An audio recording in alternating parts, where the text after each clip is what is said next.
বন্ধুরা, একজন যোগ্য, শিক্ষিত কিন্তু বেকার যুবকের জীবনে সবচেয়ে বড় আঘাত কি জানেন? যখন সমাজ তার দিকে তাচ্ছিল্যের চোখে তাকিয়ে বলে, তোর মতো অযোগ্য মানুষের দ্বারা কিছুই হবে না। কিন্তু মনে রাখবেন, এই অপমান চিরকাল স্থায়ী হয় না। আজ যে অপদস্থ হয়, কাল সেই প্রমাণ করে দেয় যে অদম্য পরিশ্রম আর মায়ের আশীর্বাদ থাকলে পৃথিবীর কোনো শক্তি তার সাফল্যের পথে বাধা হতে পারে না। সেদিন কি ঘটেছিল? যেদিন এক মেয়ের বিত্তশালী ও দাম্ভিক বাবা তার মেয়ের এক দরিদ্র বন্ধুকে জন্মদিনের উৎসবে অসংখ্য অতিথির সামনে অযোগ্য বলে অপমান করেছিল এবং তাকে ঘাড় ধরে বের করে দিয়েছিল, এরপর যা ঘটেছিল তা আপনি কল্পনাও করতে পারবেন না। তাই আপনাদের কাছে একটাই অনুরোধ, গল্পটি শেষ পর্যন্ত মন দিয়ে শুনুন। তাহলে আর দেরি না করে চলুন শুরু করা যাক। সূর্যাস্তের আবছা আলোয় মেহেরপুরের গলিগুলো ডুবে গেছে, শহরের দৈনন্দিন কোলাহল কিছুটা স্তিমিত। তবুও রাস্তায় এখনও গাড়ির হর্নের আওয়াজ আর মানুষের ব্যস্ততা অনুভব করা যায়। সায়রাতদের সুবিশাল তিনতলা বাড়িটা উজ্জ্বল আলোয় ঝলমল করছে। প্রবেশ পথে সুসজ্জিত প্রহরী। বাড়ির ভেতরে ঢুকলেই বোঝা যায় এ যেন এক ক্ষুদ্র রাজপ্রাসাদ। সেই বাড়ির এক কোণে নিজের ঘরে বসে আছে সায়রা। তার বয়স ২২। তার অঙ্গভঙ্গিতে মনে হয় যেন সে গোটা পৃথিবীকে হাতের মুঠোয় পুড়ে রেখেছে। আয়নার সামনে দাঁড়িয়ে নতুন লিপস্টিকের রং কেমন মানাচ্ছে সেটাই পরীক্ষা করছে সে। পাশের টেবিলে রাখা দামি ফোনটাতে অবিরাম নোটিফিকেশন আসছে। কেউ লিখছে, তুই তো আসলে সুপারস্টার। কেউ বা বলছে, দারুণ সুন্দর দেখাচ্ছে। এই ধরনের বন্ধুদের বার্তাগুলো স্ক্রিনে ভেসে উঠছে। সায়রা স্ক্রিনের দিকে একবার তাকাচ্ছে আর একাকী হেসে উঠছে। এই প্রশংসাগুলো যেন তার কাছে প্রতিদিনের মতোই স্বাভাবিক। কিন্তু এই অহংকারের আবরণের আড়ালে একটা ছোট্ট ফাঁকা জায়গা আছে, যেটা তার পরিবার জানে না, বন্ধুরা জানে না। শুধু একজন জানে, সে হল রৌশন। মেহেরপুরের অন্যতম নামকরা একটা বিশ্ববিদ্যালয়ে সেদিন প্রথম লেকচার ক্লাসে শিক্ষার্থীদের ভিড় উপচে পড়েছে। নতুন শিক্ষার্থীরা একে অপরের দিকে তাকাচ্ছে, কেউ লাজুক চোখে, কেউ আত্মবিশ্বাসী দৃষ্টিতে। ক্লাসের শেষ সারিতে বসে আছে রৌশন। একটি সাধারণ শার্ট, পুরনো দিনের একটি ব্যাগ। তবুও তার চোখে মুখে একরাশ নির্মল শান্তি। ক্লাস শেষে সে লাইব্রেরিতে গেল। বইয়ের তাক থেকে একটি মোটা ইংরেজি বই টেনে নিতেই পাশ থেকে আরেকটি হাত বাড়াল। দুজনের হাত একসঙ্গে ধাক্কা খেল। বইটা মাটিতে পড়ে গেল। রৌশন ঝুঁকে বইটা তুলতে গিয়ে দেখল তার সামনে দাঁড়িয়ে একটা মেয়ে। তার চেহারায় রাজকীয় আজিজাত্য, চোখে হালকা কাজল, ঠোঁটে দামি লিপস্টিক। এ যেন কোনো সিনেমার নায়িকা। সরি, মেয়েটি ফিসফিস করে বলল। না, আসলে আমারই ভুল হয়েছে। রৌশন হেসে বইটা এগিয়ে দিল। মেয়েটি বইটা নিয়ে চলে গেল, কিন্তু যাওয়ার আগে হালকা করে একবার তাকাল। সেই দৃষ্টিতে ছিল বিস্ময় আর এক অদ্ভুত আকর্ষণ। পরের দিন ক্যান্টিনে তাদের আবার দেখা হলো। রৌশন এক কোণে বসে চা খাচ্ছিল। হঠাৎ পাশের টেবিলে এসে বসল সেই মেয়েটি। তার নাম সায়রা। বন্ধুরা তাকে সায়রা বলে ডাকছিল। রৌশন ভেবেছিল সে হয়তো তার কথা মনে রাখবে না, কিন্তু অবাক হয়ে শুনল, তুমি কাল লাইব্রেরিতে বইটা তুলে দিয়েছিলে, তাই না? রৌশন একটু অপ্রস্তুত হয়ে বলল, হ্যাঁ। আমি রৌশন। আমি সায়রা। মেয়েটি হেসে উত্তর দিল। সেদিন প্রথমবার তারা দীর্ঘ সময় ধরে কথা বলল। রৌশনের সাধারণ কথাবার্তার ভদ্র আচরণ সায়রাকে অবাক করেছিল। অন্য ছেলেরা যেখানে সবসময় নিজেদের জাহির করার চেষ্টা করে, সেখানে এই ছেলেটি একেবারেই স্বচ্ছ, নিরহংকার। দিন গড়াতে লাগল, তাদের আলাপ জমতে লাগল। রৌশন প্রতিদিন ক্লাস শেষে লাইব্রেরি বা ক্যান্টিনে সায়রার সঙ্গে আড্ডা দিত, কিন্তু তাদের জীবনযাত্রা ছিল সম্পূর্ণ ভিন্ন। সায়রা ক্লাসে আসত দামি গাড়িতে, নতুন পোশাকে। অন্যদিকে রৌশন আসত বাসে ঝুলে, সেকেন্ড হ্যান্ড বই কিনে। তবুও তাদের কথায় কথাও কোনো ভেদাভেদ ছিল না। সায়রা বলতো, তুমি এত সাধারণ হয়েও কিভাবে এত আত্মবিশ্বাসী? রৌশন হেসে বলতো, আত্মবিশ্বাস দামি জোরে আসে না, আসে মায়ের চোখে স্বপ্ন দেখে। সেই কথা শুনে সায়রা প্রথমবার অনুভব করল, জীবনে টাকার বাইরেও হয়তো অনেক কিছু আছে। একদিন সন্ধ্যেবেলায় বিশ্ববিদ্যালয়ের ক্যাম্পাসে বসেছিল দুজন। চারপাশে হালকা বাতাস, আকাশে চাঁদ উঠেছে। সায়রা হঠাৎ বলল, রৌশন, তুমি ভবিষ্যতে কি হতে চাও? রৌশন কিছুক্ষণ চুপ থেকে বলল, আমি চাই একদিন নিজের হাতে একটা ঘর বানাতে, যেখানে থাকবে শুধু ভালোবাসা আর থাকবে তুমি। সায়রার বুকটা ধক করে উঠল। কি বললে? হ্যাঁ, রৌশন দৃঢ় কণ্ঠে বলল। সেই দিন থেকেই তাদের সম্পর্কের নাম হলো প্রেম। তবে সায়রা তার পরিবারের কাছে কিছুই জানায়নি। তার মা বাবা কখনোই মেনে নেবেন না যে তাদের মেয়ে একজন দরিদ্র ছেলের সঙ্গে প্রেম করছে। কিন্তু ভেতরে ভেতরে সায়রা রৌশনের প্রতি গভীর টান অনুভব করত। রাত্রিবেলায় লুকিয়ে ফোনে কথা হতো ঘণ্টার পর ঘণ্টা। রৌশন বলতো, একদিন তুমি দেখবে আমি তোমার যোগ্য হয়ে উঠেছি। সায়রা হেসে বলতো, তুমি আমার জন্য যোগ্য সেই দিনই হয়ে গেছো যেদিন আমাকে লাইব্রেরিতে বইটা তুলে দিয়েছিলে। এই লুকোনো সম্পর্ক তাদের দুজনের জীবনে আনন্দ নিয়ে এসেছিল, কিন্তু তারা জানত না ভবিষ্যৎ লুকিয়ে রেখেছে এক ভয়ঙ্কর ঝড়। সেই দিন কি ঘটেছিল? যেদিন এক মেয়ের বিত্তশালী ও দাম্ভিক বাবা তার মেয়ের এক দরিদ্র বন্ধুকে জন্মদিনের উৎসবে অসংখ্য অতিথির সামনে অযোগ্য বলে অপমান করেছিল এবং তাকে ঘাড় ধরে বের করে দিয়েছিল। এরপর যা ঘটেছিল তা আপনি কল্পনাও করতে পারবেন না। তাই আপনাদের কাছে একটাই অনুরোধ, গল্পটি শেষ পর্যন্ত মন দিয়ে শুনুন। তাহলে আর দেরি না করে চলুন শুরু করা যাক। সেই দিনটা ছিল সায়রার জন্মদিন। বিশ্ববিদ্যালয়ের সবাইকে সে তার বাড়িতে আমন্ত্রণ জানিয়েছে, বন্ধু বান্ধব, প্রফেসর, প্রিন্সিপাল এবং তার সঙ্গে তার বন্ধু তথা প্রেমিক রৌশনকেও। মেহেরপুরের সে বিশাল বাড়িটা সেদিন যেন আলোয় ভেসে গেছে। গেটে সাজানো রঙিন আলো, উঠোনে টাঙানো ঝলমলে ব্যানার, শুভ জন্মদিন সায়রা। গাড়ির পর গাড়ি এসে ঢুকছে ভেতরে। দামি ব্র্যান্ডের গাড়ির লম্বা লাইন দেখে মনে হচ্ছিল যেন এখানে চাঁদের হাট বসেছে। ভেতরে সুরেলা ব্যান্ড বাজছে, বিশাল লনের চেয়ার টেবিল সাজানো, টেবিলে বিদেশি খাবার, মোমবাতির আলোয় ঝিকমিক করছে চারপাশ। সায়রা গোলাপি গাউন পরে, মাথায় ছোট্ট মুকুট পরে বন্ধু বান্ধবদের নিয়ে হাসাহাসি করছে। ক্যামেরার ফ্ল্যাশ তার মুখে বারবার আলো ফেলছে। এই জাঁকজমকের ভিড়ের মধ্যে খুব চুপচাপ এক কোণে দাঁড়িয়ে আছে রৌশন। একটি সাধারণ সাথী পাঞ্জাবি, পায়ে স্যান্ডেল আর হাতে ছোট্ট একটা ফুলের তোড়া। সবাই তার দিকে একরকম অবহেলার দৃষ্টিতে তাকিয়ে রয়েছে। কেউর চোখে কৌতূহল, কারোর চোখে বিদ্রুপ। একজন বন্ধু ফিসফিস করে আরেকজনকে বলল, এই ছেলেটা কে রে? ওই গেটের প্রহরী নাকি? অন্যজন হেসে বলল, না ভাই, মনে হয় গরিব কোনো ক্লাসমেট দামি খাবার খেতে এসছে। তাদের হাসি আর ইয়ার্কির কথাগুলো রৌশনের কানেও গেল, কিন্তু সে কিছু বলল না। বুকের ভেতর চাপা অস্বস্তি নিয়ে সে দাঁড়িয়ে রইল। সায়রা হঠাৎ দূর থেকে রৌশনকে দেখতে পেল। তার চোখে মিষ্টি একটা হাসি ফুটল। সে এগিয়ে গিয়ে রৌশনের হাত থেকে ফুলের তোড়াটা নিল। অভিমান ভরা কণ্ঠে বলল, এত দেরি করলে কেন? রৌশন হালকা হেসে বলল, একটা টিউশনই ছিল, তাই একটু দেরি হয়ে গেল। সায়রা তার বাবার দিকে তাকালো, যিনি একটু দূরে কিছু ব্যবসায়ী অতিথির সঙ্গে কথা বলছিলেন। বাবার নাম শমশের সাহেব, দেশের নামকরা শিল্পপতি, দাপুটে মানুষ, সবাই তাকে ভয় করে চলে। সায়রা ভেবেছিল আজকের দিনে বাবার কাছে রৌশনকে পরিচয় করিয়ে দেবে। হয়তো বাবা তার সাধারণ পোশাকের দিকে তাকিয়ে একটু বিরক্ত হবেন, কিন্তু মেয়ের পছন্দ বুঝে হয়তো মেনেও নেবেন। রৌশনের হাত ধরে সায়রা বাবার কাছে এগিয়ে গেল। বাবা, এই দেখো, এ হলো রৌশন, যাকে আমি ভালোবাসি। শমশের সাহেব ধীরে ধীরে মাথা ঘুরিয়ে তাকালেন। একবার ওপর থেকে নিচ পর্যন্ত রৌশনকে পর্যবেক্ষণ করলেন। সাদা সুতির পাঞ্জাবি, চোখে মুখে লাজুক হাসি। এই ছেলেটা একেবারেই বেমানান লাগছিল এই জাকজমকের বাটির মাঝে। কিছুক্ষণ নীরব থাকার পর তিনি ঠান্ডা গলায় বললেন, তুমি কি করো? রৌশন ভদ্রভাবে উত্তর দিল, স্যার, আমি এখনো পড়াশোনা করছি, পড়াশোনার পাশাপাশি পার্ট টাইম কাজও করি। এই উত্তর শুনে শমশের সাহেবের ঠোঁট মেখে গেল। আশেপাশে দাঁড়িয়ে থাকা লোকেরা যেন কান খাড়া করে কথাগুলো শুনতে লাগলো। তুমি পড়াশোনা করছো, কাজ করছো, ভালো কথা, কিন্তু আমার মেয়ের পাশে দাঁড়ানোর সাহস কোথা থেকে এলো তোমার? চারপাশে হঠাৎ নীরবতা নেমে গেল। রৌশন এক মুহূর্ত থমকে গেল। শমশের সাহেব এবার গলা উঁচু করলেন, সবার সামনে চিৎকার করে বললেন, তোমার লজ্জা করে না স্কাউন্ড্রেল? তুমি আমার মেয়ের পাশে দাঁড়িয়ে আছো? নিজের চেহারাটা একবার আয়নায় দেখেছো কোনোদিন? অযোগ্য কোথাকার! আমার মেয়ের প্রতি মাসের হাতখরচের কত টাকা লাগে জানো? 1 মাসের টাকাইতে তুমি সহ তোমার পরিবার 1 বছর পেট ভরে খেতে পারবে। দূর হয়ে যাও আমার বাড়ি থেকে। বামন হয়ে চাঁদে হাত দিতে এসেছো? ভালোবাসা, ভালোবাসা নিকুচি করেছে। প্রহরী, এই কে আছিস? এই ছেলেটাকে ঘাড় ধরে বাইরে বের করে দে। চারপাশে হাহাকার হয়ে হাসি ছড়িয়ে পড়ল। কেউ ফিস করে বলল, ঠিকই তো বলেছেন। কেউ মোবাইল বার করে ভিডিও তুলতে শুরু করল। রৌশনের বুক যেন বিদীর্ণ হয়ে গেল। চোখের সামনে অন্ধকার নেমে এলো। তার হাতে ধরা ফুলের তোড়াটা কাঁপতে কাঁপতে মাটিতে পড়ে গেল। সায়রা হতভম্ব হয়ে দাঁড়িয়ে রইল। সে কিছু বলতে চাইছিল, কিন্তু তার বাবার চোখে ভয়ঙ্কর দৃষ্টি তাকে স্তব্ধ করে দিল। দুজন প্রহরী এসে রৌশনকে ঘাড় ধরে হিঁচড়ে টেনে নিয়ে গেল বাইরে। সায়রা প্রতিবাদ করতেই যাচ্ছিল, কিন্তু এমন সময় তার বাবা তাকে সজোরে একটা থাপ্পড় মারল। সে মাটিতে লুটিয়ে পড়ল। মুহূর্তের মধ্যে আনন্দের পরিবেশটা যেন দুঃখে ভরে গেল।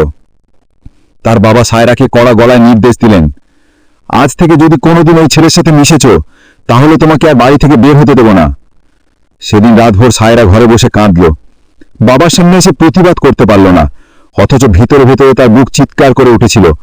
এইভাবে রৌশনকে অপমান করা উচিত হয়নি, কিন্তু শমশের সাহেবের দৃঢ় কণ্ঠ ভেসে এলো তার কানে, মনে রেখো সায়রা, আমাদের পরিবারের মানসম্মান কোনো অযোগ্যের হাতে আমি দিতে পারবো না।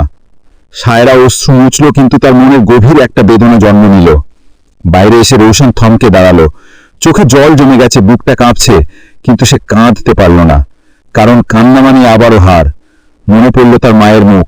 বাবা, মানুষের সামনে মাথা নিচু করিস না। কিন্তু আজ তো তার মাথা নিচু হয়ে গেল। নিজের ওপর এমন একটা যন্ত্রণা তৈরি হলো যেন বুকের হাড় ফেটে যাচ্ছে। রৌশন মনে মনে বলল, আজ এই অত লোকের সামনে যেভাবে অপমান আমাকে করল, এর বদলা আমি একদিন নেবই। আমি প্রমাণ করে দেব যে দরিদ্র মানেই অযোগ্য নয়। পরের দিন সকালবেলায় বিশ্ববিদ্যালয়ের করিডোরটা সেদিন ভরে উঠেছিল ছাত্রছাত্রীদের কোলাহলে। কেউ হাসছে, কেউ ক্লাসের নোট নিয়ে ব্যস্ত, কিন্তু ভিড়ের মধ্যে এক অদ্ভুত নীরবতা নিয়ে হাঁটছিল রৌশন। সাধারণত সে সবার সঙ্গে মিশে কথা বলতো, কিন্তু আজ তার চোখ যেন অন্য কোথাও হারিয়ে গেছে। আগে ক্যান্টিন মানেই ছিল রোশন আর সায়রার আড্ডার জায়গা। চা হাতে বসে ঘন্টার পর ঘন্টা তারা গল্প করত। আজ সেই ক্যান্টিনে ঢুকেই রোশন দেখল সায়রা তার বান্ধবীদের সঙ্গে বসেছে। সায়রা একবার তার দিকে তাকালো। চোখে ছিল অপরাধ বোধ, লজ্জা আর অব্যক্ত কিছু কথা, কিন্তু ঠোঁট থেকে কোনো শব্দ বের হল না। রোশন বুঝে গেল এই সম্পর্কটা শেষ হয়ে গেছে। যেখানে বাবার সামনে সে অপমানিত হয়েছে, সেখানে আর কোনো জায়গা নেই তার জন্যে। সে চুপচাপ এক কোণে গিয়ে চা খেল। সায়রা বারবার তার দিকে তাকালেও তাদের মধ্যে দূরত্বটা যেন বিশাল দেওয়াল হয়ে দাঁড়িয়ে রইল। কয়েকদিন পর লাইব্রেরিতে হঠাৎ দেখা হয়ে গেল। সেদিনও তারা একই তাক থেকে বই নিতে গিয়েছিল। দুজনের হাত একসঙ্গে ধাক্কাও খেল। এক মুহূর্ত থমকে গেল তারা।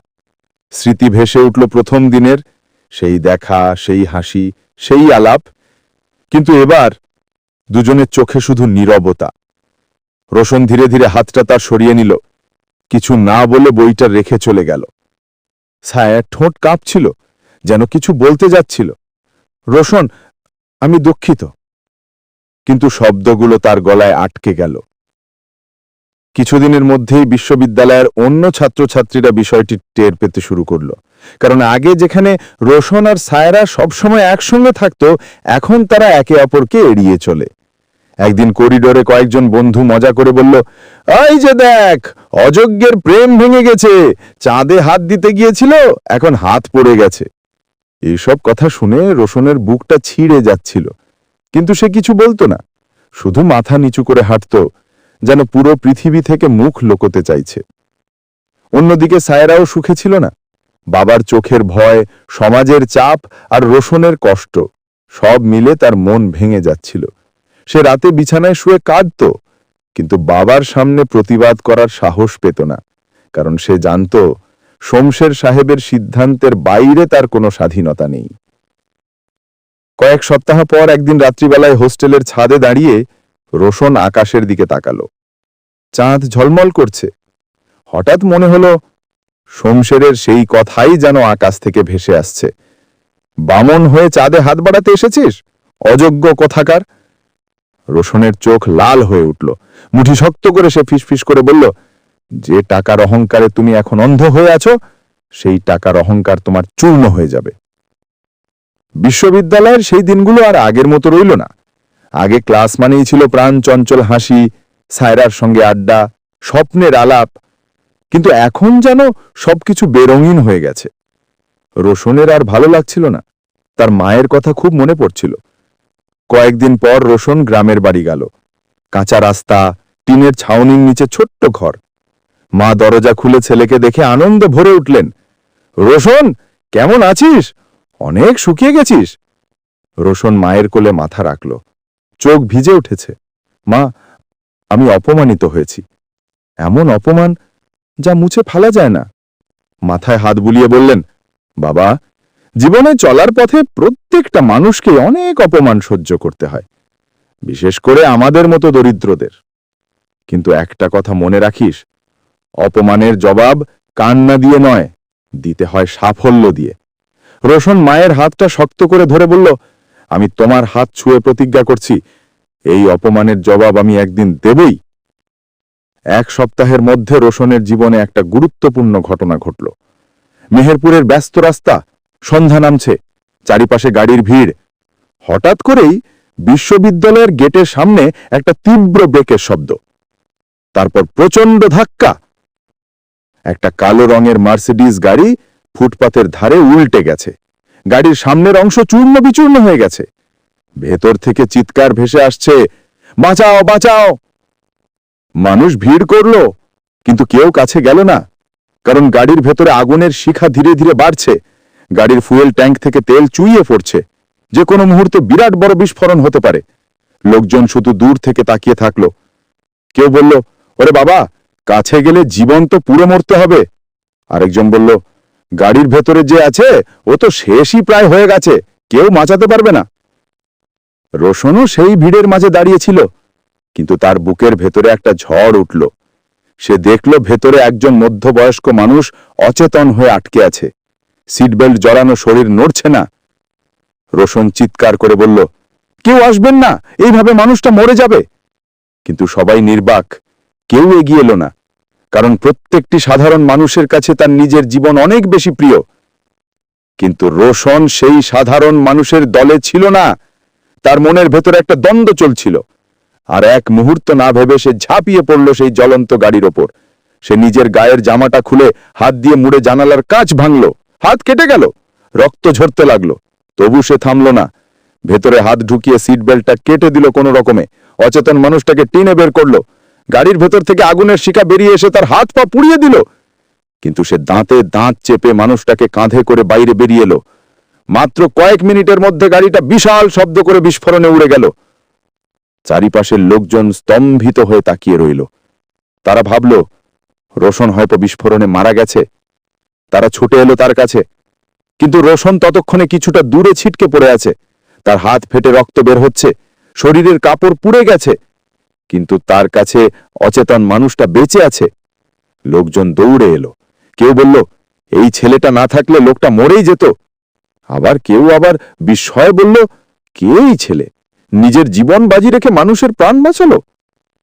কিছুক্ষণ পর অ্যাম্বুলেন্স এলো। অচেতন মানুষটিকে হাসপাতালে নিয়ে যাওয়া হলো। চিকিৎসকরা বললেন, জীবনটা বেঁচে গেছে। সেই মানুষটি আর কেউ নন, জনাব করিমুল হক, দেশের অন্যতম বড় শিল্পপতি। চোখ খুলে প্রথমে দেখলেন পাশে বসা রক্তাক্ত রোশনকে। কাপা কণ্ঠে বললেন, তুমি কে বাবা? রোশন শান্ত কণ্ঠে বলল, আমি একজন শিক্ষিত বেকার যুবক, কাজের সন্ধানে ঘুরছি। করিমুল হক কৃতজ্ঞতার চোখে পাশা বসা রোশনকে বললেন, তুমি আমার প্রাণ বাঁচিয়েছ, এটা আমি কোনোদিনও ভুলব না। কি করতে চাও বলো, তোমার ভবিষ্যৎ আমি বদলে দেব। রোশন মাথা নিচু করে উত্তর দিল, স্যার, আমি শুধু একটা সুযোগ চাই। মানুষ বলে আমি নাকি অযোগ্য, আমি কিছু পারবো না, আমি নাকি গরিব। আমি শুধু প্রমাণ করতে চাই আমি সব কিছুই পারব।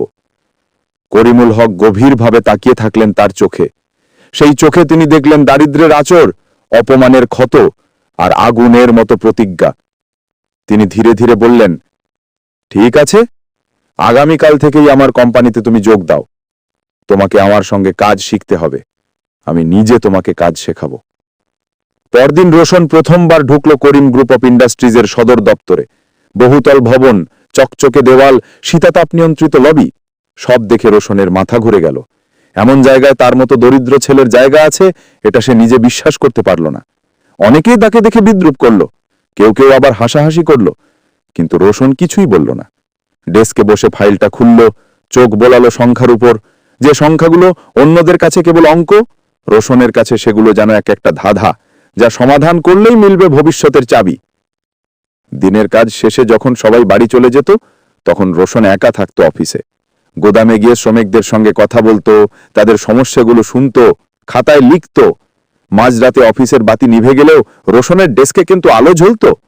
চোখ লাল হয়ে যেত, কিন্তু সে থামত না। সে জানত পরিশ্রমী সাফল্যের কাটকাঠি। বিশ্ববিদ্যালয়ের পড়াশোনা পুরোপুরি ছেড়ে দিয়ে সে নিজেকে কোম্পানির কাজে নিয়োজিত করল। একদিন হঠাৎ একটা বড় সমস্যা দেখা দিল। বিদেশি এক কোম্পানির সঙ্গে একটা কোটি টাকার চুক্তি ঝুলে গেল। অফিসে শোরগোল পড়ে গেল। সিনিয়র কর্মকর্তারা বলল, এই চুক্তি ভেস্তে গেলে আমাদের কোম্পানির সুনাম শেষ হয়ে যাবে। মিটিংয়ের একটা কোনায় চুপচাপ বসেছিল রোশন। সে হঠাৎ হাত তুলে বলল, স্যার, যদি অনুমতি দেন আমি একটা সমাধান দিতে পারি। সবাই হো হো করে হেসে উঠল।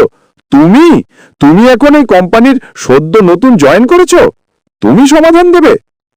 কিন্তু করিমুল হক চুপচাপ বললেন, ওকে বলতে দাও। রোশন দাঁড়িয়ে বলল, স্যার, আমরা সবসময় বড় সরবরাহকারীদের কাছ থেকে মাল কিনি, কিন্তু দেশের ভিতরে অসংখ্য ছোট সরবরাহকারী আছে যাদের দাম কম আর সময় নিষ্ঠা বেশি। যদি আমরা তাদের সঙ্গে সরাসরি চুক্তি করি তাহলে খরচও কমবে, সময়ও বাঁচবে। প্রথমেই সবাই অবাক হয়ে তাকিয়ে থাকল, কিন্তু কথাগুলোর মধ্যে যুক্তি আছে। করিমুল হক বললেন, ঠিক আছে, তাহলে চেষ্টা করো। রোশন দিনরাত দৌড়াতে লাগলো। ট্রাকের পেছনে বসে গোদামে গেল, দূর গ্রামের ছোট্ট কারখানায় গিয়ে সরবরাহকারীদের সঙ্গে কথা বলল, কিন্তু কেউ বিশ্বাস করল না। তুমি কি আসলেই কোম্পানির প্রতিনিধি?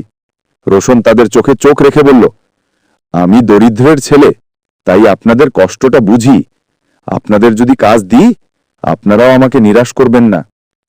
শ্রমিকদের সঙ্গে একই থালায় সে ভাত খেল, নিজের হাতে মাল তুলল, পিঠে ঘাম ঝরালো, কিন্তু সে দৌড়ল না। অবশেষে নির্ধারিত সময়ের আগেই মাল পৌঁছে গেল। বিদেশি ডিল ভেস্তে গেল না, বরং কোম্পানি কোটি টাকার মুনাফা লাভ করল। বোর্ডরুমে সবাই স্তব্ধ।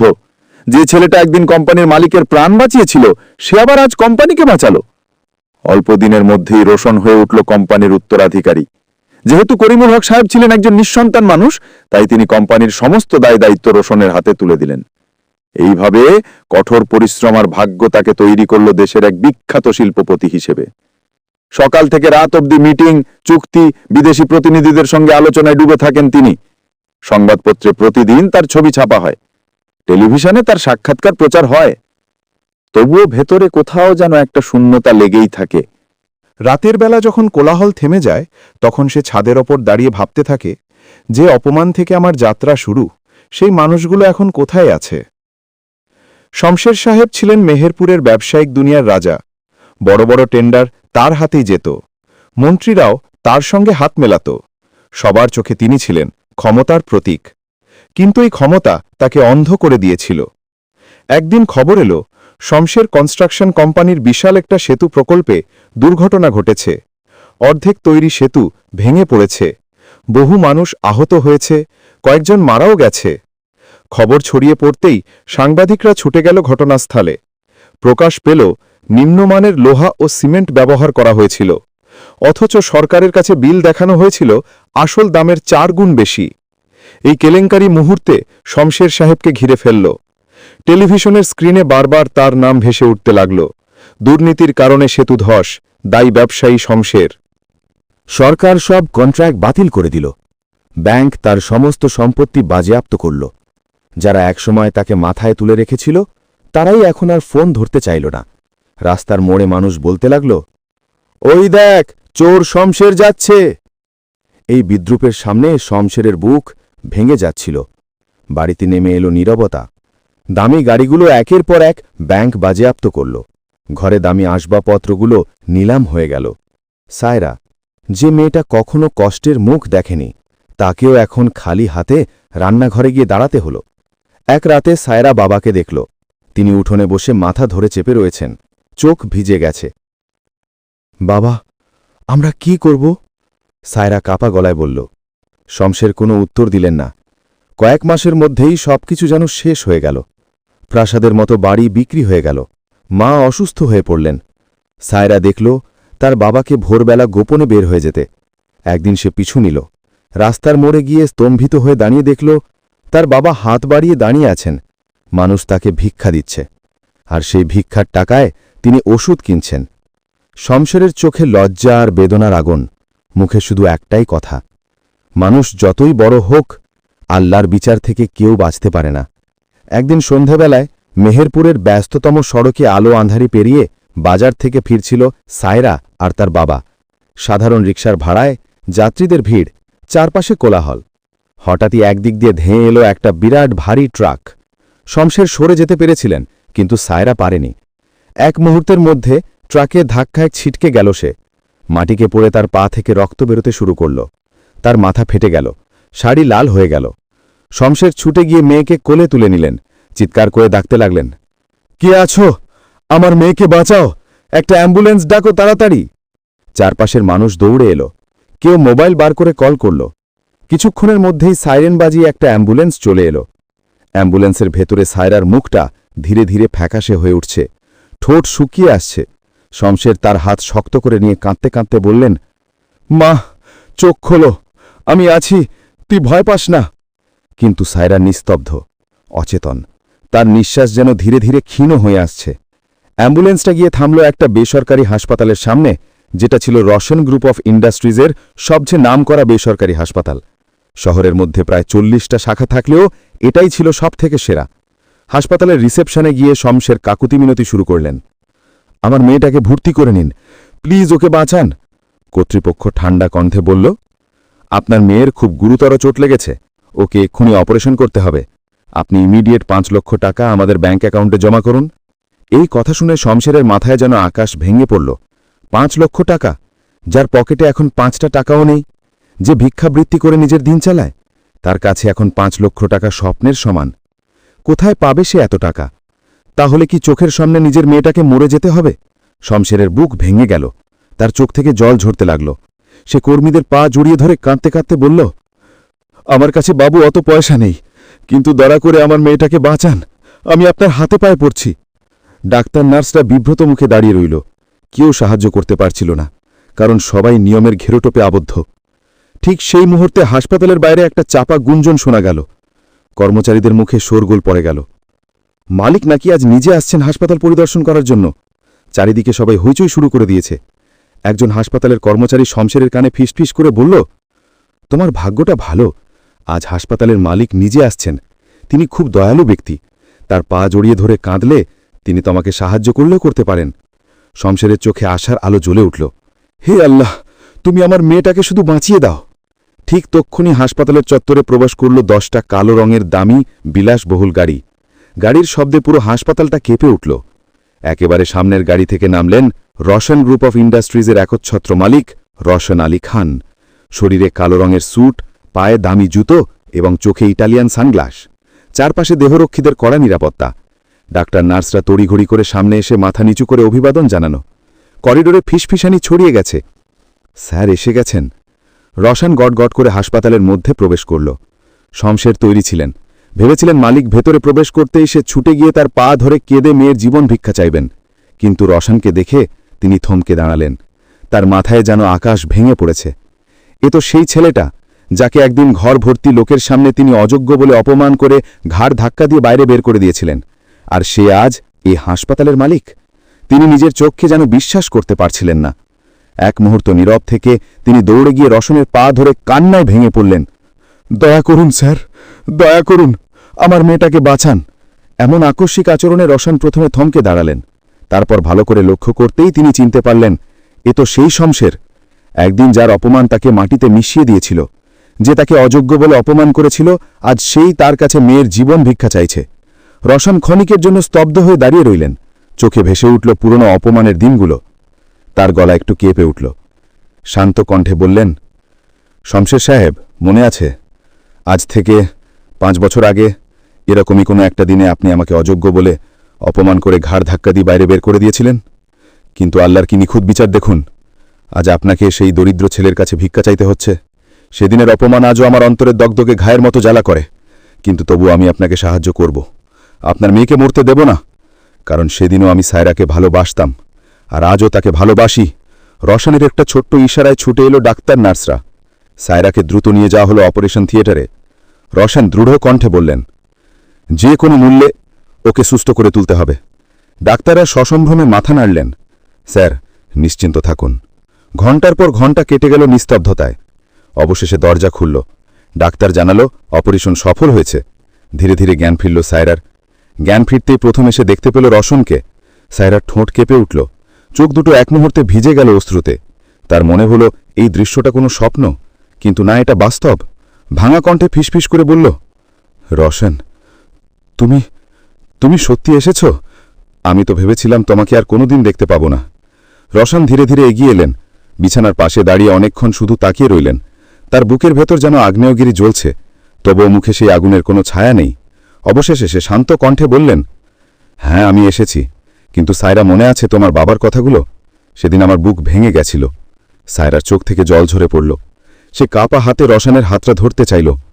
আমাকে ক্ষমা করো রওশন, আমি সেদিন বাবার ভয়ে প্রতিবাদ করতে পারিনি, কিন্তু বিশ্বাস করো, আমি তোমাকে সত্যি ভালোবাসি, সেদিনও ভালোবেসেছিলাম, আর আজও ভালোবাসি। শমশের তখন বিছানার পাশে দাঁড়িয়েছিলেন, মুখে ক্লান্তি, চোখে লজ্জা আর অনুতাপের ছাপ। হঠাৎই সে হাঁটু গেড়ে রোশনের পা আঁকড়ে ধরে কান্নায় ভেঙে পড়ল। বাবা, আমার জীবনের সবচেয়ে বড় অন্যায় ছিল তোমাকে অপমান করা। আমার সেই অহংকারী আজ আমাকে পথে বসিয়েছে। তুমি আমাকে ক্ষমা করে দাও। আমার মেয়েটাকে তুমি বিয়ে করো।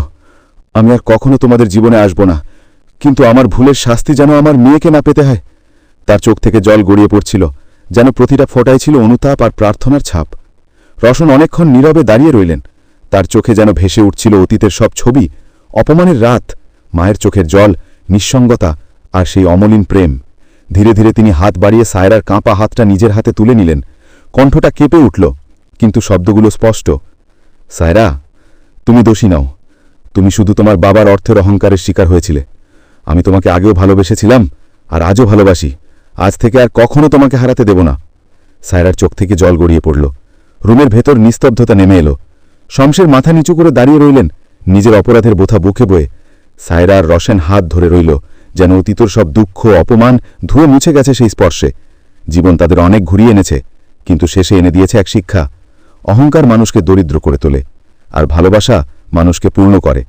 বন্ধুরা, এই গল্প শুধু রোশন আর সায়রার নয়, এই গল্প প্রতিটি মানুষের, যাকে সমাজ কখনো না কখনো তুচ্ছ করেছে, হেয় করেছে, স্বপ্ন ভাঙার চেষ্টা করেছে। কিন্তু অপমান মানুষকে ভেঙে ফেলে না, বরং তাকে বানিয়ে তোলে আরও শক্ত, আরও দৃঢ়, আরও জেদি। যদি পাশে থাকে মায়ের দোয়া আর নিজের পরিশ্রমের আগুন, তাহলে একজন অযোগ্য সন্তানও হয়ে উঠতে পারে সাম্রাজ্যের মালিক। তাই আসুন, আমরা কেউ কারো স্বপ্ন ভাঙব না, বরং গড়ে তুলব এক নতুন আশা। কারণ আল্লাহর বিচার আছে, আর সত্যিকারের বিজয় সবসময় আসে ভালোবাসা আর ক্ষমার ভেতর দিয়ে।